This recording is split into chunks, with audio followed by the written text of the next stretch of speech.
যখন এখানে আসি এবং এই বইগুলোর দিকে তাকাই আর যখন অতীতের দিকে ফিরে যাই, তখন আমরা বুঝতে পারি যে ইতিহাস কখনোই কোনো অপরিবর্তনীয় বিষয় নয়।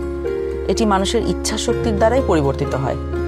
এখন আমাদের নিজেদের ভাগ্য এবং ইতিহাস আবারও নতুন করে লেখার সুযোগ নিয়ে এসেছে গণভোট 2026। সবার মনে একটা প্রশ্ন, গণভোটটা আসলে কি? গণভোটটা হলো আসলে একটা ভবিষ্যৎ বাংলাদেশের ম্যাপ।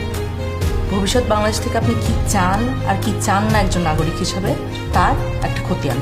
আপনি কি এমন একটি বাংলাদেশ দেখতে চান যেখানে কেউ চাইলে 10 বছরের বেশি প্রধানমন্ত্রী থাকতে পারবে না? এমন বাংলাদেশ যেখানে সরকার চাইলেই বিরোধী দলের সম্মতি ছাড়া জরুরি অবস্থা জারি করতে পারবে না, চাইলেই জরুরি অবস্থার সময়ে নাগরিকের বেঁচে থাকার অধিকার কেড়ে নিতে পারবে না, চাইলেই এক্সট্রা জুডিশিয়াল কিলিং করতে পারবে না? আপনি কি চান সংসদে একটি উচ্চকক্ষ থাকুক? দলগুলো ক্ষমতায় গিয়ে 2/3 সদস্যের জোরে যেন সংবিধান যেমন ইচ্ছে বদলে না ফেলতে পারে, এটা চান? সংবিধানের যে কোনো পরিবর্তন করতে হলে উচ্চকক্ষের সমর্থন লাগুক, এটা চান? সংবিধানের কিছু গুরুত্বপূর্ণ বিষয়ের পরিবর্তন আপনার মতামত ছাড়া কেউ করতে না পারুক, অর্থাৎ গণভোট ছাড়া সংবিধানের গুরুত্বপূর্ণ বিধানের কোনো পরিবর্তন সরকার যেন করতে না পারুক।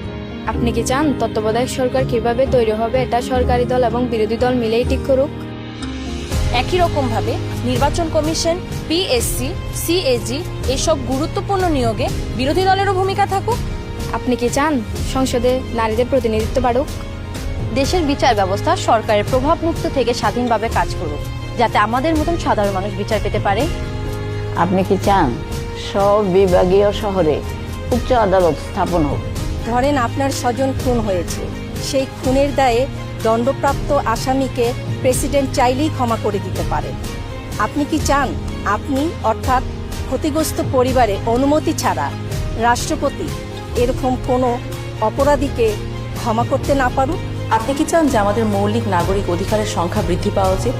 যেমন ধরেন ইন্টারনেট পাওয়া, এটাকে একটা মৌলিক নাগরিক অধিকার হওয়া উচিত, যাতে ভবিষ্যতে আবারও কোনো খুনি সরকারের সেই ইন্টারনেট বন্ধ করে আমাদের উপরে হত্যাযজ্ঞ না চালাতে পারে।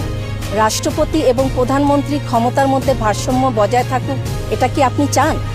বাংলা ভাষার পাশাপাশি দেশের অন্যান্য জনগোষ্ঠীর ভাষার স্বীকৃতি পাক, এটা কি আপনি চান? আপনি যদি এই পরিবর্তনগুলো চান, আপনি যদি এই পরিবর্তনগুলো চান, তাহলে গণভোটে হাতে সিল মারুন। হাতে সিল মারুন। হাতে সিল মারুন। হাতে সিল মারুন। হেতে সিল মারুন।